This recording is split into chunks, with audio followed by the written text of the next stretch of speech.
more. Okay.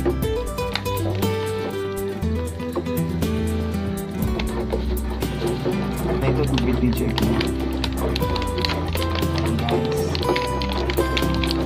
So, i-add lang natin yung choco flavored juice natin sa cassava flour natin. Ayan. Kung haluin natin ang haluin. So, mga 5 to 8 minutes bago natin makuha yung texture niya. Malapot kasi siya guys. Choco natin guys. Hindi ako nakatahabang lang.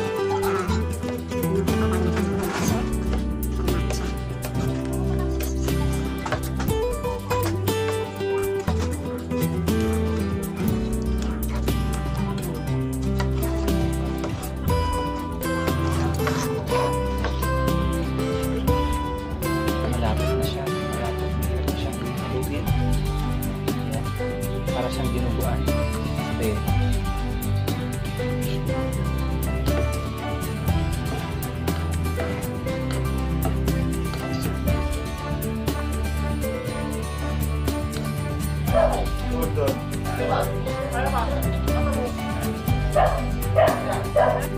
Naihalo na natin yung suka, condensed milk. Next is, talagyan natin tubig.